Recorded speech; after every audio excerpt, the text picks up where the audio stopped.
Chuck the Comic Guy here with a fast fade on my intro music.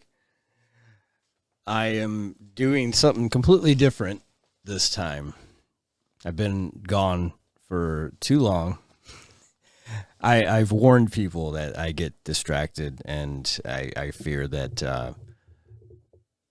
that there will be a point where I get disheveled or thrown off my rhythm, and July to August has been that time frame of being disheveled. It's just been a crazy wild month, and I've been just busy and back to school stuff for family and work and camping and vacation and all kinds of fun stuff.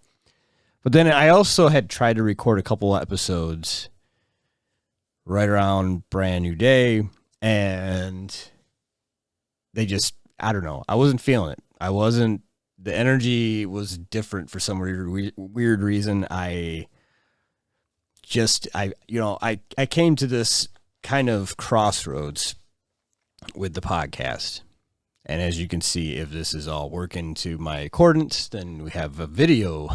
So people on Spotify, if you're not on YouTube, this is all being this is a complete trial run of a video podcast. And it's all, to describe it to Spotify user, it's just, I'm going to go through some comic books. So here's the deal, okay? Still Chuck the Comic Guy, still talking comic books or comics or whatever.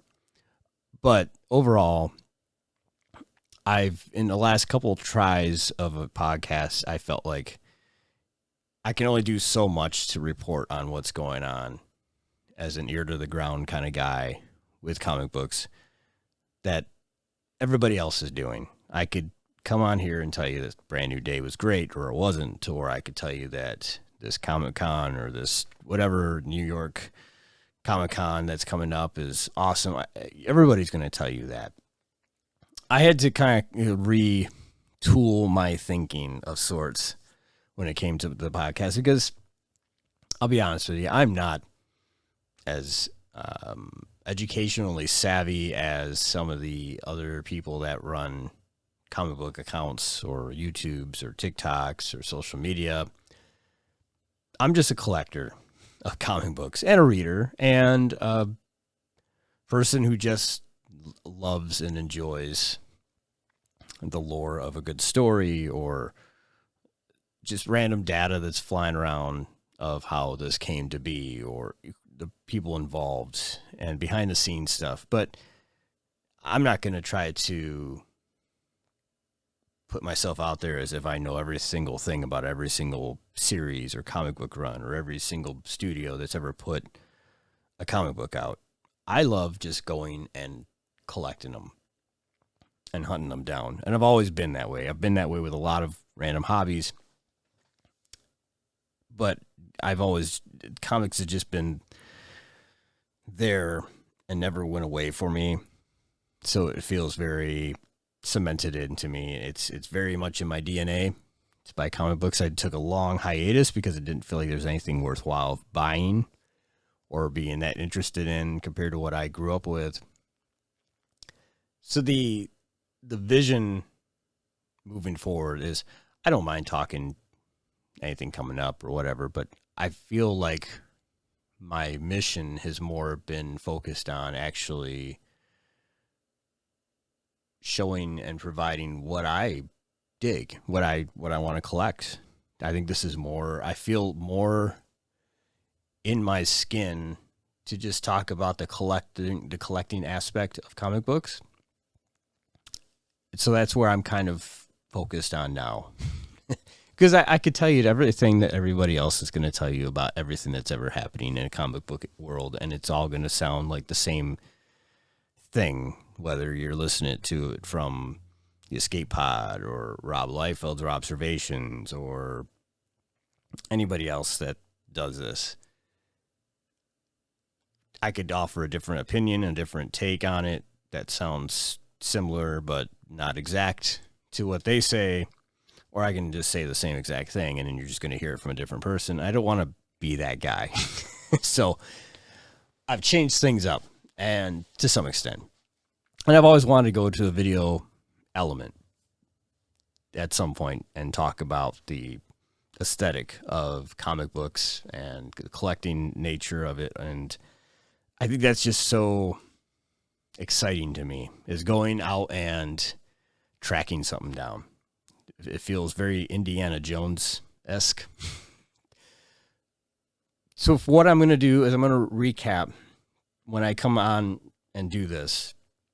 And I'm praying to God that this all works out and I'm not going to record for the next 30 minutes and it's not going to transfer right to my computer or my audio video program, whatever I'm using.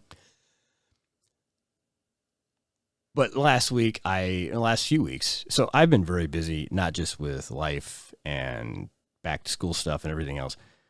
I've just been work, my day job, but I've also just been back on Whatnot and looking to see what's out there. And I've been on this it's all over. It's ingrained in my social media at this point that I've been very much on the Youngblood reading assignment that I've given myself, going through each issue of each series and reading them and giving you kind of a synopsis. I still will appreciate and enjoy a good classic Marvel or DC story or book or comic, but there's not been so much I've been focused. I've been on this mission now that Extreme Studios and Image stuff, I've been just kind of, it's been a fun ride so far. It's been probably the most exciting ride I've been on for a while in collecting, because I could go and there's so many amazing Spider-Man books. There's so many X-Men books. I've got all of X-Men Volume 2 wrapped up. I've had that wrapped up forever, and it doesn't even really appeal to me like I thought it would when I was first collecting it, because some of the stories are just kind of all over the place in that series. Even trying to read through the first few issues, even though there's a lot of really cool stuff in there, it just, as when I was a kid, I wasn't really that. It didn't feel like the X-Men stories that I was used to wanting to read, like the older X-Men stories from the original Uncanny line.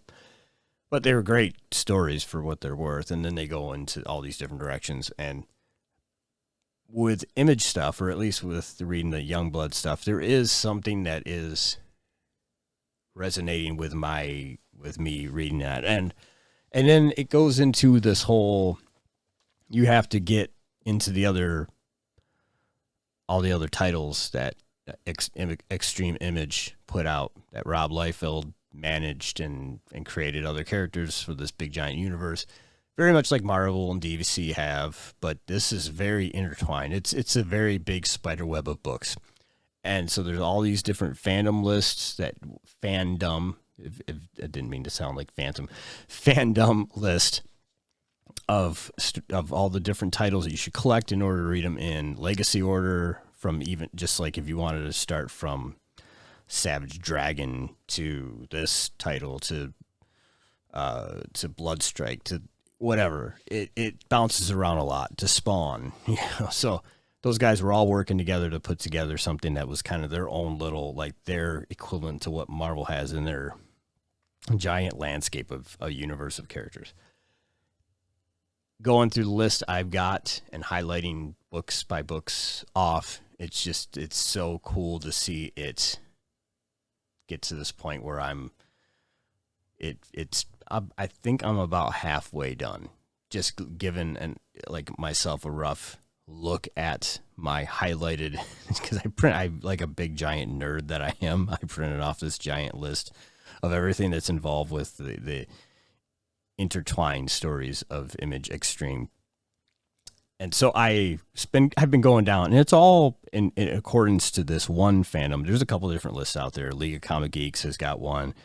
I'm going based off of the Image fandom. There's like an Image website that's got it, which you'd figure that would be pretty legit, but I feel like they're missing some stuff too. So it's very subjective, I guess, to who is right or wrong.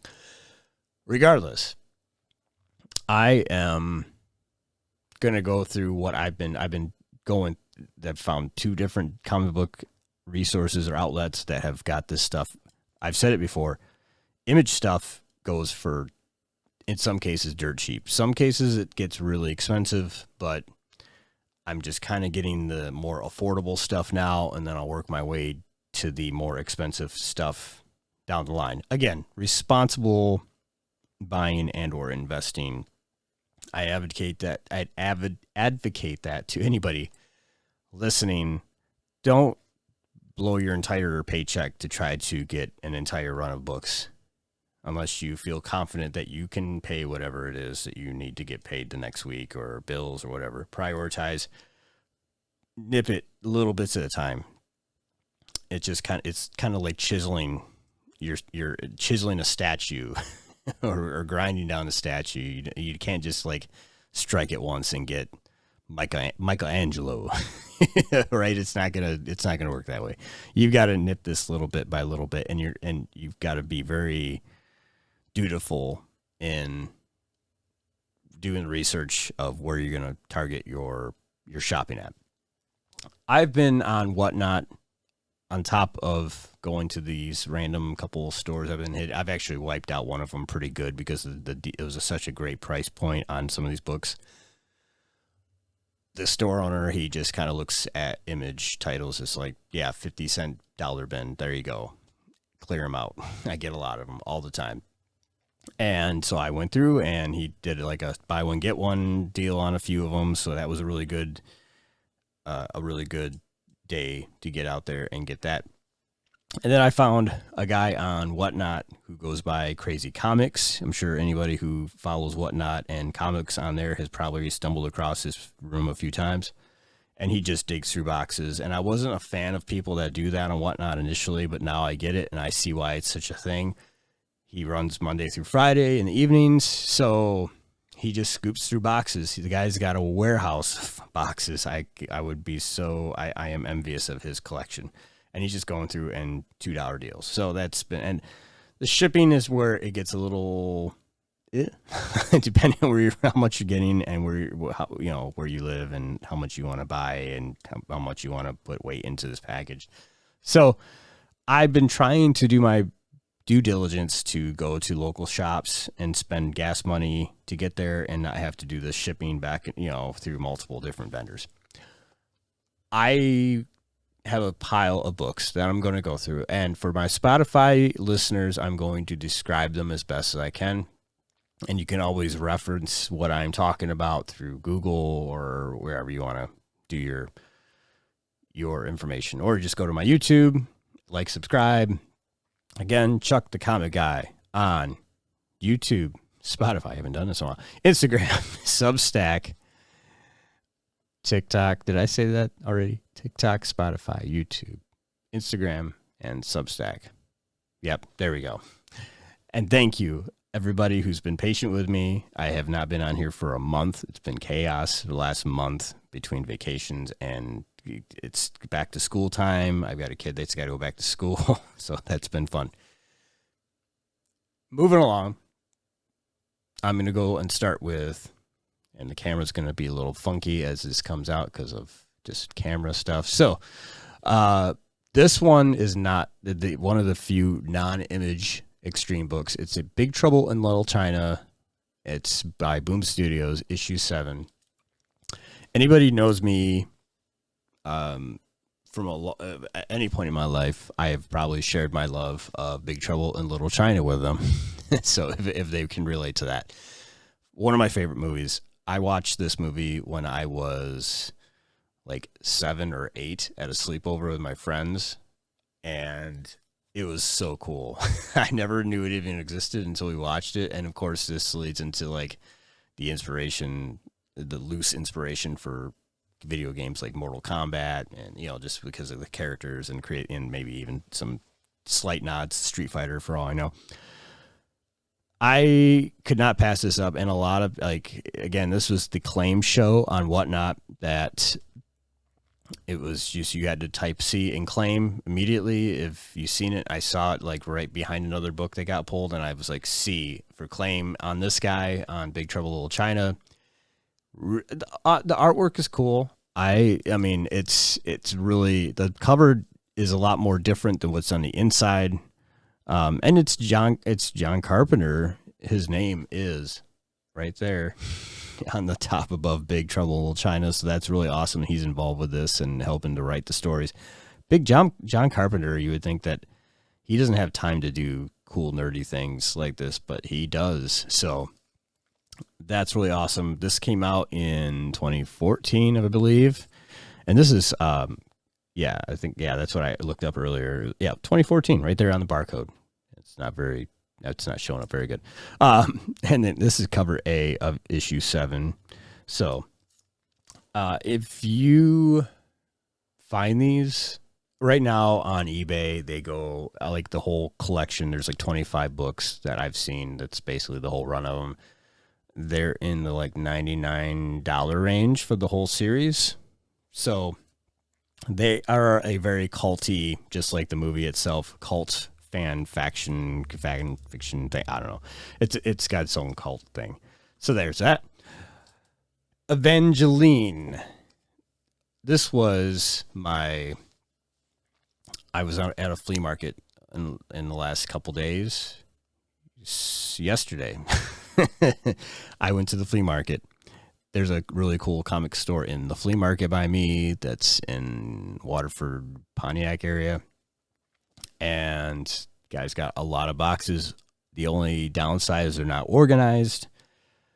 So if I had to grade comic book stores based on my preference, it's like, 5-star, like dining, 5-star dining, right? I would say 5 stars is I can find where all the titles are at. They've got good prices. They got good selection, fun, crazy, knowledgeable staff. So they lose a star for me when they don't have things broken down in categories. I went to another store that I posted and talked about a while back. Massive store, and they had everything broken down by at least bare minimum by alphabet, the dividers with the letters. So if it's a major title, they'll actually separate it from the generic, here's your miscellaneous Y section or B section or whatever. So this place was just very kind of like, here's the boxes that are broken down by price. And $5 books, $2 books, $1 book. They had some stuff that was mixed in. It was high-end stuff. It was still reasonably priced. Evangeline Bible by Maximum Press. This is issue 1. And I didn't really... this wasn't in my list to highlight off, but I just started doing League of Comic Geeks recently, and to kind of have everything inventoried on my phone because I have a large, growing, even larger oopsie pile of books that I did not mean to buy because I either had them already ordered or I bought them and then didn't realize I bought them. I have saved myself a ton of, I shouldn't say ton of money. I've saved myself money not rebuying books. I can always take them to wherever and flip them or sell them or trade them in. But they're mostly image books, so they're probably not going to get much for them. This was a $1 or $2 bin. It had like a little thing on top that was signifying it. I have not started the Evangeline series yet because I'm trying to kind of get other series wrapped up. And so back to this is again the flea market find, Evangeline number 9 for Maximum Press. I already had 8. And I don't really know much about the Evangeline series yet, but Rob Liefeld is working on rebooting it. So that's kind of like, let's get ahead of it now. Get some of the older books. Again, here's another one, Evangeline. This is number 7. And also... there's another person on there. I don't know. she shows up in, so I'll just put them together. Here we go. 6 and 7. Sorry, the lighting's really washing out so I'm assuming that's Divinity in both covers. I'm still kind of new and privy to some of this stuff. some of the titles because I'm a Marvel person in nature. I know you can say I can even like see someone that I barely know from Marvel and still kind of name them because of some weird like my memory having a hard drive that stored that bit of knowledge. Like, who's that guy? Oh, I think that's Ulrich or whatever. So, yeah. But anyway, Evangeline #0, really cool cover, Maximum Press, and yeah, I think it's a pretty cool cover. It stood out to me. I don't really find these very often in the wild, to be honest. I mean, it's weird where they do show up because other stores might not even care, or they might have a very limited stock of them, but these things just pop out of like in random troves in places. Evangeline Power #1, and this one is a blue cover. There's a blue and red to this series, and you can see it's got the Liefeld stamp down there. So he drew the cover. He drew most of these covers. So this one is just a weird one-off or like a couple issue series for Evangeline Power. I already had the red issue. I forget how I obtained it. It was either probably through Whatnot, I think. So found the blue cover in the wild, and I've never seen even the blue cover in general. The same flea market find, Coven from Awesome Comics, which is an affiliate, part of Image Extreme. I like, again, a lot of these series I'm just kind of getting up to speed with. So this was part of my list of things to get is Coven, and this is #1. What's really cool about this was that it's got the gold foil. It's a gold foil variant, and I think if I'm correct on this was limited to 2,000 copies because there's another version of this. I never have seen Coven in the wild from any of the places I've gone. I think I probably overlooked it because it wasn't really on my radar at that time. This is part of the list I'm collecting. A lot of these are part of the list. I'm trying to just get this whole list. It's like 600 books, 700 books that I'm trying to highlight off in a 42-page list that I print off like a giant nerd. Coven, that's really cool, and I couldn't pass it up. And that was I think I got a deal on that, but the guy didn't know. I'm not sure. The guy that was running the stand was kind of like, yeah, I'll just sell you all these for this price.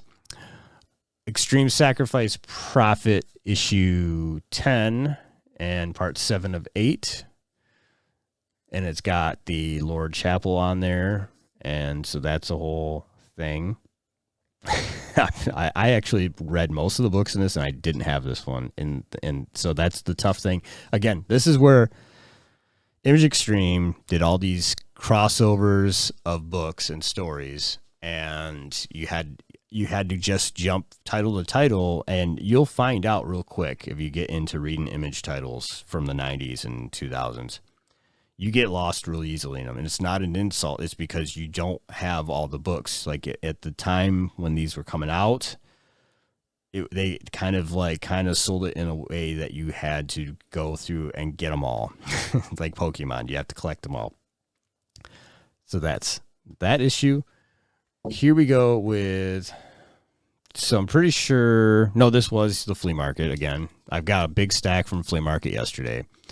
This is Brigade #18, and Brigade is another title that I'm slowly getting caught up on. You got Troll right there in the right, and it's hard to see who that is on the left because it could be, I think I know who that is. Anyway, I've got to get up to speed. And yeah, I know this is flea market because it's got these little marks up here. That's how they gave you like the price breaks and everything on everything. So, and that's Glory on the front cover. So that's the Glory. There's 2 covers for that, by the way. That's got like, this is cover B for that issue. There's a few issues that have multiple covers, like most things do anyway these days. This one I cannot pass up on. This is Shadowhawk 2 #2, and I had the silver cover. So Shadowhawk covers were really cool with doing foil stuff. You had like your foil die cut cover for Shadowhawk #1. Actually, it's the same Shadowhawk 2 #1 for this series. This is #2. I saw this, and again, it was priced very reasonably. and it's got the cool gold embossed Shadowhawk 2 title, along with the corner box art. And I already have it, but I didn't have the gold, and I'm not going to probably stumble across a gold embossed in the wild anytime soon. So Shadowhawk 2 issue 2, that's, again, trying to be descriptive for my Spotify listeners who are probably going to start moving to YouTube now. Violator versus Bad Rock. And I've got 2 issues of this. These were still part of the flea market pile. So issue 1 and 2, this is of a 4 or 6 issue, I'm totally blanking right now, 4 or 6 issue run of Violator versus Bad Rock. I think it's 4, but I might be wrong in saying 6. Another Liefeld cover, both of them Liefeld covers. My lighting is horrible. Sorry, it's like because of the gloss from the bags. So these are pretty cool, and I've not seen this in the wild. I've found a lot of random books in the wild that I was like, wow, this showed up here, and it's in a 50-cent box or a $1 box, and these are all $1 bundles, $1 box deals. Chapel, this is volume 2, and these are issues 5 and 6. I couldn't find issues 1 through 4, and I probably would have bought them with these if I did. Also, guest starring Spawn, because those two are like utter rivals. So you get a cool Spawn appearance in issue, or at least both of them. Plus, yeah, it's just, there we go. Sorry, I'm trying to like talk and focus at the same time. I got a computer monitor I'm looking at. I'm handling things in certain light conditions, so bear with me. This is completely going to be a total different take on everything I've ever done before. So, but this is where the direction I'm heading. This is what I like to talk about. I like talking comics in a way that is from a collector's aspect, because I have so many collector circles that I'm talking through. I've done some really cool things. I got some things that are in process that are through the Bad Rock community that I'm talking through, or dealing. I'm a member of on Reddit through my own personal account. So there's a lot of great people on there that are in the same boat as me, buying all these books, and that's kind of like part of the motivation too. Is like, let's all get them and let's all talk about them. New Man breakdown. It's like a spinoff of the New Men, and this is Extreme Destroyer part 3 of 9. So this is issue 1, New Man. This was polybagged, and I already have it non-polybagged, but it's also got a cool little card that's in the back of the polybag. There's Lightsaber, Bad Rock, and of course New Man and Vogue, that's on the cover. And the Extreme Destroyer series, I've not gotten to reading all of it yet. I've got most of the books, surprisingly, already in this journey of collecting books. So that's a really fun issue. I'm going to hold on to both of them. Now I'm kind of into and I just got it today. So a box from Crazy Comics on Whatnot. And these were all just random claim issues. Some really good deals. That's where I got the Big Trouble in Little China. That's part of this box. So let's start off with that. Deathmate preview green issue from, this is like the early 90s, before even like, this is when Valiant and Image were working together to help produce books on behalf of each other. So a crossover between Valiant characters and Image characters, and this got Chapel from Youngblood on the cover. So this book, I saw it in my other store that I go to, and it was, priced a little higher than I would have liked, but it's not a very easy book to find. So the Deathmate covers, you could find them in, usually find the 1 or 2 same cover in a lot of book bundles. If you were to go to Ollie's and they have book bundles, you almost like will guaranteed find one of the Deathmates. It was one of those books that I still have a book of from when I was collecting in the 90s, that it was just part of a random 5-book Valiant bag of books, or Malibu, or whatever. It was like a mixed bag of everything. And that's how they kind of got themselves spread out there. I didn't really realize the significance to Deathmate and my Youngblood title that I've been reading. So this is kind of a whole precursor to all that, or like somewhat of a precursor. It's just like it's intertwined with the rest of everything going on. The preview book is thin. It's very thin. I'm showing it right now from the top. It's only 5 pages. I looked at this in my other store that I saw it and not thinking about the significance of this book. And I just thought, this feels like it's like a little cardboard flyer. I don't even know why they're selling it in a bag, but it's actually a very sought after, like the preview books are pretty sought after in this collection. So then I have Deathmate Black. And now that I've bought this from this guy from Crazy Comics, I'm finding it everywhere. I found like 4 copies of this same book yesterday from the flea market. I could have just saved myself on shipping characters from New Men in here and a few other people. So that's because it's got Silvestri, however you want to say it, and Lee. And yeah, I haven't even dug into this yet, but the Deathmate Black issue. So there's multiple colors. The most common were the prologue covers, like the silver or the like yellow, whatever. This was another one that I picked up, and it's Deathmate Red, and it's very shiny, so my camera's going to hate me right now.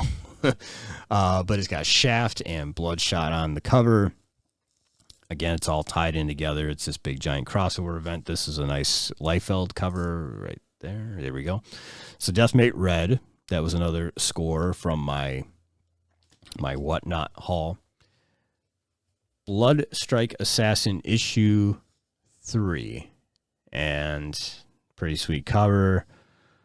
I've got a bunch of Bloodstrike issues. That's one series I'm almost pretty close to getting the first volume wrapped. The good thing about Image titles is that they ran in spurts of, in some cases they ran very long. They didn't like Savage Dragon, Eric Larson Savage Dragon's like the issue 400 something right now or beyond that.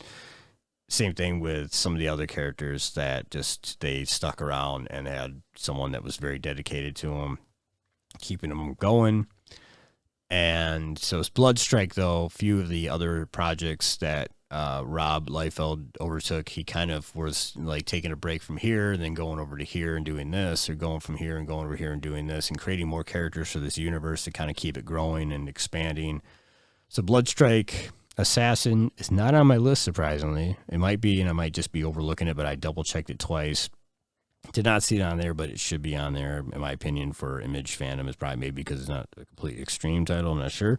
But anyway, I'm sure it is, but it just probably doesn't have any direct correlation to anything tied in, because everything about the list I'm going through is all like canon events. So it's all from the very first issue that ties into something that's 30 years down the road. It's supposed to all be canonically connected together. So that is Bloodstrike Assassin issue 3. Here's an interesting one that is weird that I don't know why. Okay, let me just put it out here. It's Tales of the Uncanny, but it's the 1963, and that's the corner art right there. Book 3. So Mystery Incorporated, if I'm saying that right, it's issue 1. 1963 is a series of books. It's kind of like a different teams that were formed in 1963. It's kind of a prequel, prelude, or whatever you want to call it. Yeah, it's very. This one's not even bagged and boarded yet, so it's very old school. Like Image taking it back, but each 1963 issue was a different adventure and different take on something. So the mystery book, that's like the most prevalent one. You could find that thing when you're not even trying to find it. It shows up somewhere random. And I bought the 1963 issue 1, book 1, the mystery book, ages ago. And it sat in my collection, and I looked at it and I thought, I'm not even digging this. I guess. I don't know. It's not really my thing, but it's there and it's in my collection. So, and then I realized it was tied into everything else. So it kind of has some significance to me now. You can never find books 2, 3, 4, and 5 or 6 anywhere else. And I stumbled across them on Whatnot when the guy's just digging through boxes, and he happened to, and I think I got more on the way too. I don't know if I even double purchased this one. Issue 1 or book 1 is always available somehow. Books 2 through 6, not so much, but here's book 3. And I'm just going to jump over one I almost pulled and put it on camera. Sorry, microphone. So this is another one. This is book 5. And I was shocked when this pulled out of a random box on Whatnot. And I claimed it because why not? I want to wrap up the 6-book series. So it's Horus, Lord of Light. Again, the 1963 title. It's a kind of a throwback to old school comics. The one thing about they went with the old school pages too, which it was weird because everything about Image books were a little bit more better quality. And so I don't know if they intentionally went this route with them or they're just trying to save a buck, just kind of producing it out there. Because even it's got like the old school ads on the back. So it's like they intended for this to be kind of a cheaper quality, but like old school.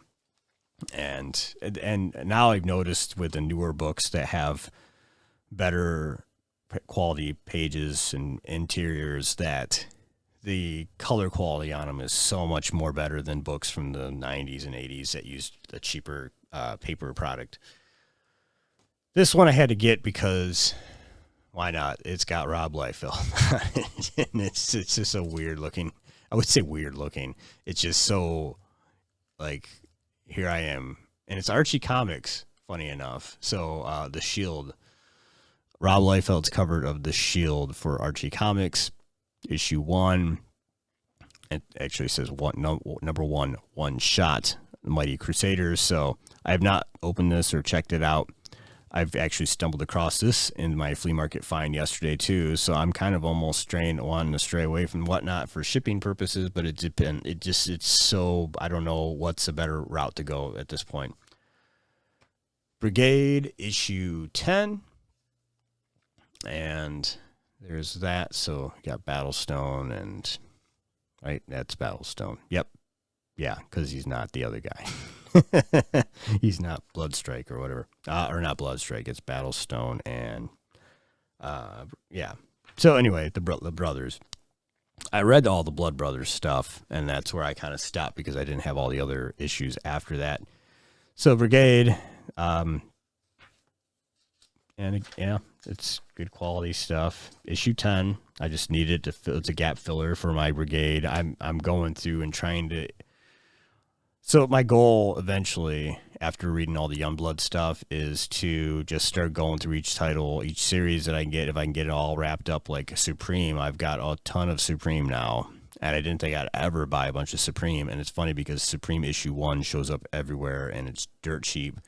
But then like later issues, I mean, they all show up randomly here and there, but you don't realize how big of a title and how successful of a title Supreme was for the runs that it had compared to other titles.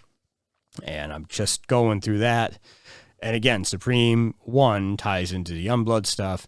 And then there's things later on in Youngblood, in Brigade that you have to, or Bloodstrike, that you have to know Supreme stories. So that's where this whole thing gets murky and I have to get on top of it. Next thing is Asylum and featuring Risk and Megaton Man and Battlestar Galactica and Travelers. So this wasn't really on my list, but it's part of a series of books that are in my list of things I need for Extreme, and it's Maximum Press. So, I mean, there's that. Maximum Press 8, Asylum. Found it on Whatnot, and I'm like, yeah, why not? Let's get it. And wow, it's all got a bunch of stuff. So there's some black and white panels in here. It's kind of all over the place. But cool little weird find. So Maximum Press books are really kind of weird finds because they just are such a weird little like, wow, where'd that come out of nowhere? They're kind of, they feel so indie, but they're not really necessarily that indie. But you find them in the wild and you just think, I should get that because it's Maximum Press. I don't know why. I probably should just put it in my collection. You never know what it might be worth to someone. And there's another one, Kid Supreme. Oh, it's technically Asylum, but it's a Kid Supreme story. There's some Kid Supreme books I need to get to add to my list. So Asylum number 9 by Maximum Press featuring Kid Supreme. But again, this was not on the list of must-have read titles for the Extreme Universe. So that's another book that I picked up. This one I didn't need, but I saw it and I just couldn't pass it up because Star is such a weird little title too. So this is Images Star number 2, and this is like a 4-issue series that just kind of showed up. The artwork to Star is very reminiscent of Spider-Man.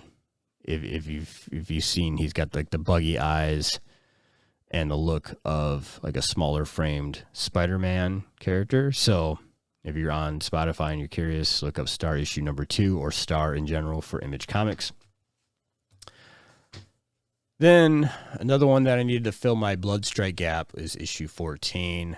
And there he is going crazy on the front cover. Bloodstrike is one of those things where it's like a team, but then it's also mainly highlighted by Bloodstrike. So, I'm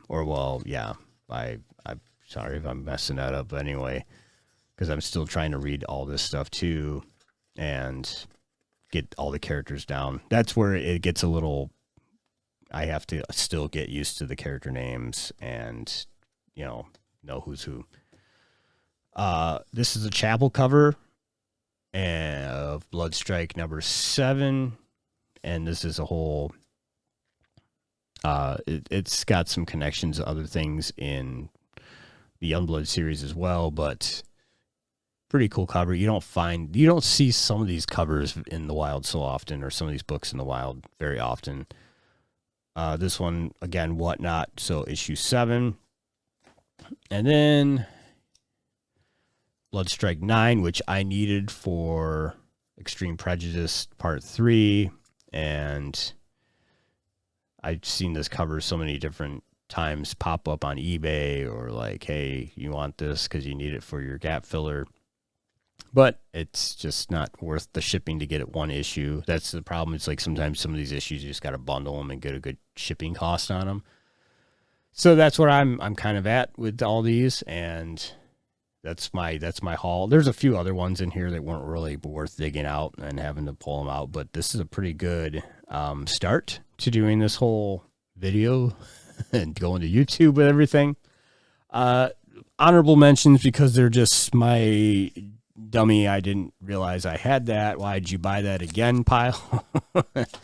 But they were cheap and good finds. So Supreme 31, that's a pretty sick cover. Yeah, I thought I needed it, but I realized it had it on the way or already had it, so it showed up, and now I've got 2 of them. So that's my leftovers pile, I guess. Brigade issue 19 with Glory on the cover, which she was on issue 18 as well for that secondary cover, and you got a little like cameo of Troll there, and there he is. And pretty sick cover. I think it's not a Liefeld cover. It's a Manny Clark cover. Very similar looking artwork and its art style. But yeah, that's another one that I realized after the fact. I already had it on the way, and I bought it yesterday, so didn't need it, but it's there. And then this really, so Bloodstrike 25 and Liefeld at the bottom. Very bold cover there. And so there's one thing about I don't want to say Liefeld covers because I think it's like a theme altogether with Image Comics in general, is that there's this very dominating, you have to have like this very bold looking dude on the cover or person on the cover. It's like your highlight. I mean, there's some things that I like right here is you got a little bit of a battle scene going on. So I was always wanting to talk about this in terms of my critique of covers or of just the aesthetic of comic books in general. I'm not going to jump too deep into that pool tonight, but I just kind of want to bring up certain things that I noticed between certain studios or certain artists is they kind of like this. I mean, this is a really awesome shot right here of Bloodstrike issue 9, where you've got just that like in your face. There you go. And, that, you know, it's very like posterish. Like it could be, that would be like an awesome poster shot, you know? And then you have some that are just so like, I mean, that like right there. And that's like a Liefeld signature move. It's just to have this dude that's like, yeah, look at me. I'm awesome. I'm going to fight you. Kind of look on his face, you know, like, I'm ready to go. And that's cool. That's like, if that's what you're into, that's fine. I kind of like this old school, like there's something going on. That's just me. And that's just like kind of hits that aesthetic. I've always been a fan of comics that have like, they tell a little bit of what's going on in the inside, on the outside as well. So they kind of tease you with like, this could be happening on the inside. You might want to read this because maybe someone's going to, you know, meet their maker this issue, but it never happens most cases, but you know, you never know. The old Amazing Spider-Mans or the X-Men's that have some sort of craziness going on a cover where you're like, it drags you in. And there's so many books now that are just very much like, they just want to take what's on a cover and make it a poster. And, you know, like, hey, I bet this would be awesome and blown up and put on a wall instead of on a cover, you know? So I'm fine with either or. It's just that, and some people are more, that's like kind of the new thing is to get books that look like that nowadays. I miss the old, like the cover tells a story in itself. That's part of the overall story in the book. And the villain has some, you know, the villains has like kind of it's as significance of the cover as the hero as well. Who are they fighting? And, you know, sometimes you get the old, like, this is the first appearance of Venom or the first appearance of the Lizard, the first appearance of Magneto. And you don't really get that anymore. So I dig all these. These all look awesome. And they, you know, I'm happy to have them in my collection. Next time I will have more books. I got another shipment on the way. I hate saying that because it sounds like I got a problem. I don't. Yeah, I'm, you know, I think this is a more true route of what I've been wanting to do with, here, I'm just going to do some really cool stuff while I'm doing this. It's like scatter all the books all over. Wow, how awesome. So that's what I got. Anybody collecting, chime in. Where are you at with your collections? Are you collecting the same thing? Are you collecting something completely different? Do you have any grails that you're looking for on your collection? I have some definite grails that and actually this is what led me down the path of the flea market, was to try to find one of my grails and hope that it was in a bin that was mismarked. That was like, cool, I got it at a steal. But we'll see if that ever happens. I've heard of that happening on random occasions. So until next time, Chuck the Comic Guy on social media, TikTok, Instagram, YouTube, Spotify, and Substack. Till next time, see ya. Let's cut out of here.